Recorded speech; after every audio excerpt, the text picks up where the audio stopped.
Hi students, in this class we are going to discuss about various measures of risk.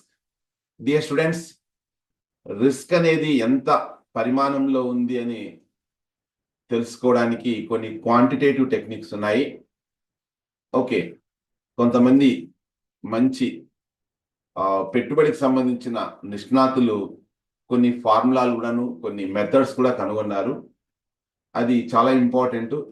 అంటే మనం పెట్టబోయే పెట్టుబడికి సంబంధించి ఎంత నష్టం వచ్చేకి అవకాశం ఉంది, మెజర్స్ ఆఫ్ రిస్క్, ఎంత నష్టం రావచ్చు అని మెజర్ చేసే టెక్నిక్స్ ఉన్నాయి.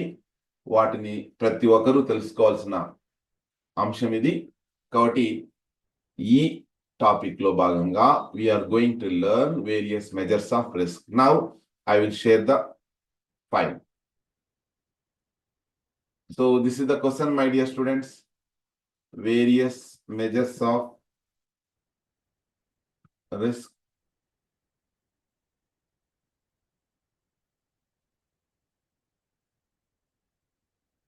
Measures of risk in portfolio management. Okay, introduction. Risk in portfolio management refers to potential for losses or variability in returns due to various factors such as market conditions, economic shifts, and individual security performance. ఇంతకు ముందే discuss చేసుకున్నాము. అంటే మనకు రాబోయే నష్టం లేదా ఏమంటాము potential for loss అన్నమాట. దేని వలన? మార్కెట్ కండిషన్స్ వలన, ఆర్థిక పరిస్థితుల వలన, లేదా ఒక పెట్టుబడి యొక్క పర్ఫార్మెన్స్ వలన. మనం ఏ కంపెనీలో అయితే పెట్టుబడి పెడతామో ఇండివిజువల్ గా దాని యొక్క పర్ఫార్మెన్స్ వలన మనకు రాబోయే నష్టం, దాన్ని మేనేజ్ చేసుకోవడం అనేది చాలా important. Okay, effective risk assessment helps investors make informed decisions to optimise returns while minimising losses. ఎప్పుడైతే మనం ప్రభావవంతంగా ఎంత రిస్క్ ఉంది అని మనం తెలుసుకోగలుగుతామో అది దేనికి మేలు చేస్తుంది అంటే అది మనము తగినన్ని లాభాలు పొందడానికి, మనకు రాబోయే నష్టాలను తగ్గించుకోవడానికి హెల్ప్ అవుతుంది. Several measures are used to evaluate risk in portfolio management. చాలా మెథడ్స్ ఉపయోగిస్తారు పోర్ట్ఫోలియో మేనేజ్మెంట్ లో రిస్క్ ను మదింపు చేయడానికి. అందులో నెంబర్ 1 ఏమంటే స్టాండర్డ్ డీవియేషన్, ప్రామాణిక విచలనము అంటాం. ప్రామాణిక విచలనము అర్థమెటిక్ మీన్ ద్వారా మనం కనుక్కుంటాము. ఆల్రెడీ మీకు ప్రాబ్లమ్స్ కూడా చేయడం జరిగింది. Standard deviation measure the dispersion of returns from the mean return of an investment. సగటు ఆదాయాల నుంచి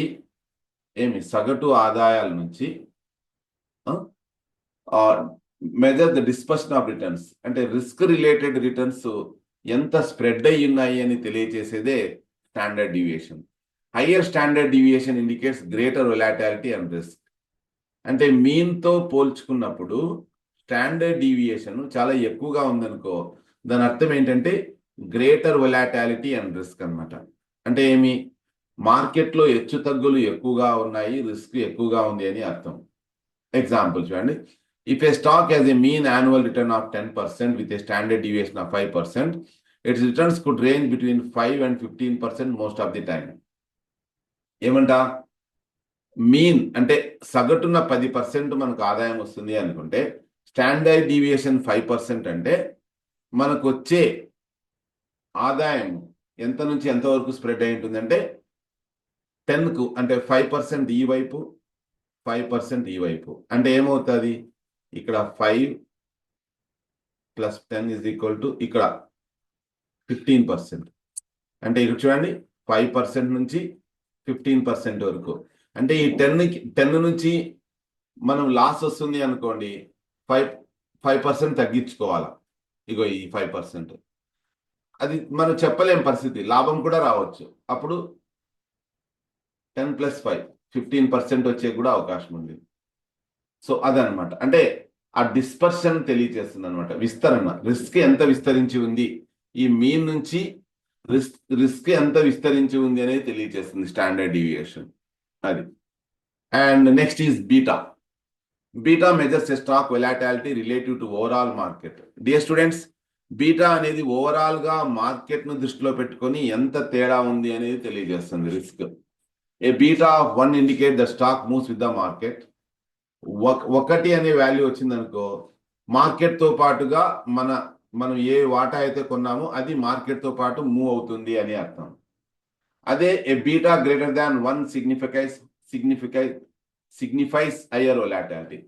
అంటే బీటా ఒకటి కంటే ఎక్కువ ఉందనుకో మార్కెట్ హెచ్చు తగ్గులతో ఉంది అని అర్థం అనమాట. If a stock has a beta of 1.5%, it is expected to become 50% more volatile than the market index. అంటే బీటా ఏమి 1.5% చెప్పింది అంటే 1 కంటే ఎక్కువ ఉంది అని అర్థం. అంటే మార్కెట్ లో రిస్క్ లేదా వొలాటాలిటీ హెచ్చు తగ్గులు అనేటివి చాలా ఎక్కువగా ఉన్నాయి, నష్టం వచ్చేకి అవకాశం ఉంది అని అర్థం అనమాట. రైట్. వాల్యూ అట్ రిస్క్, ఇది మరొక మెజర్. వాల్యూ విఏఆర్ అంటాం, value at risk. VAR estimate the maximum potential loss in an investment over a specific period at a given confidence level. Given confidence level అనేది అది 5% కావచ్చు, 6% కావచ్చు, 4% కావచ్చు. Statistical గా మనం అది కనుక్కోవడం జరుగుతుంది. ఎంత లాస్ వచ్చేకి అవకాశం ఉంది ఒక ఇన్వెస్ట్మెంట్ ద్వారా అనేది అంచనా వేయడానికి వాల్యూ అట్ రిస్క్ హెల్ప్ అవుతుంది. ఎగ్జాంపుల్ చూడండి, a portfolio with a 1 day 5% value at risk of 1 million mean there is 5% probability of losing more than 1 million in a day. 1 million in a day ఏమంటే అర్థము, 5% value at risk of 1% million అని ఎక్కడైనా మనకు ఉంటే ఒక రోజుకు సంబంధించి ఒక రోజులో దేర్ ఇస్ ఏ 5% ప్రాబబిలిటీ. అంటే 5% ప్రాబబిలిటీ అంటే ఏమి జరగవచ్చు అని అర్థం. ఏం జరగవచ్చు? లూజింగ్ మోర్ దాన్ 1 million ఏ డే. ఒక రోజుకొచ్చి 1 million అంటే 10 లక్షలు. ఓకే, ఒక రోజుకొచ్చి మన పెట్టుబడులలో 10 లక్షల డాలర్లు నష్టపోవడానికి 5% ప్రాబబిలిటీ ఉంది అని అర్థం అనమాట. అది తెలియజేస్తుంది వాల్యూ అట్ రిస్క్.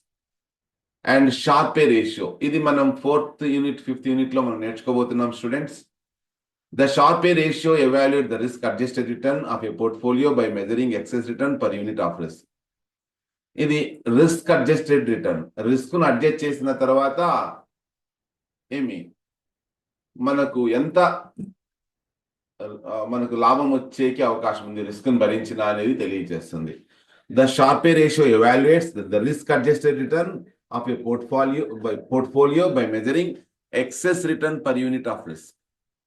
దేన్ని రిటర్న్ మెజర్ చేస్తుంది? ఇది excess return per unit of risk. ఒక యూనిట్ రిస్క్ కు ఎంత ఎక్సెస్ రిటర్న్ వస్తుంది అనేది మెజర్ చేస్తుంది అనమాట.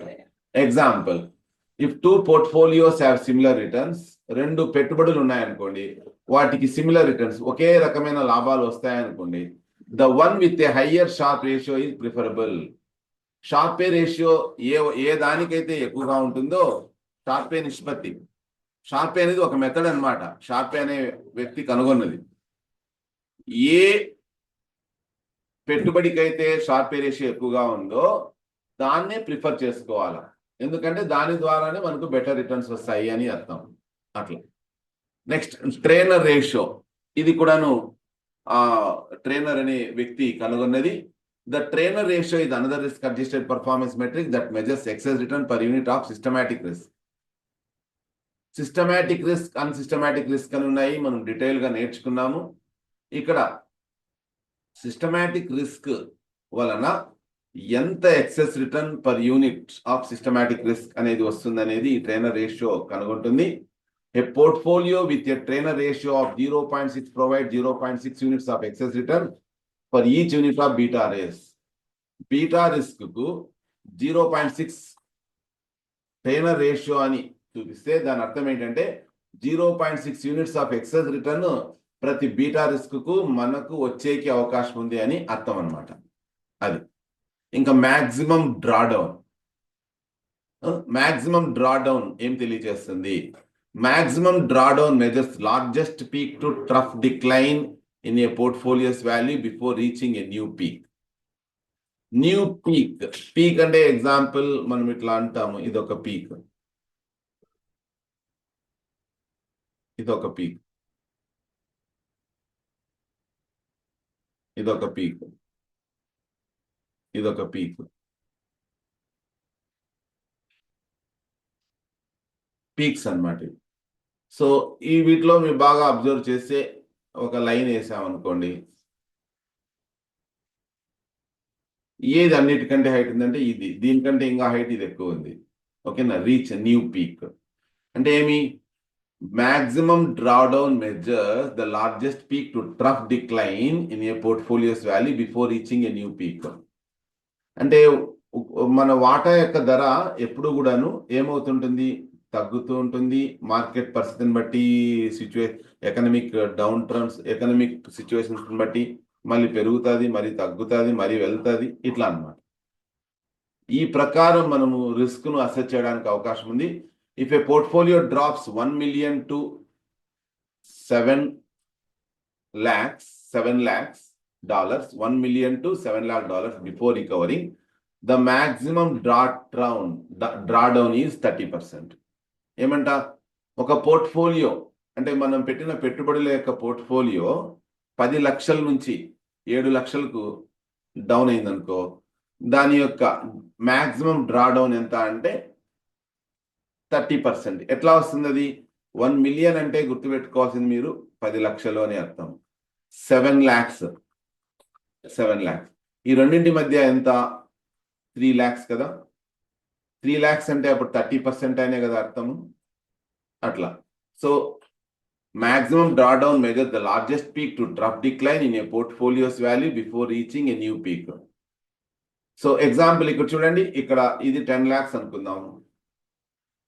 Okay, 10 lakhs.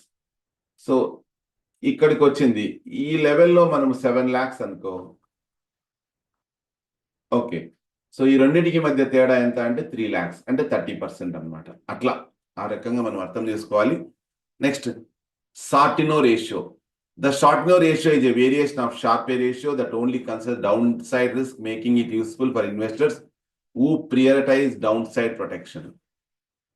Right, students? So Shortino ratio ఇది షార్పే రేషియో లాగే ఉంటుంది. ఏమంటే డౌన్ సైడ్ రిస్క్ మాత్రమే కన్సిడర్ చేస్తుంది. ఎవరికి హెల్ప్ అవుతుంది ఇది?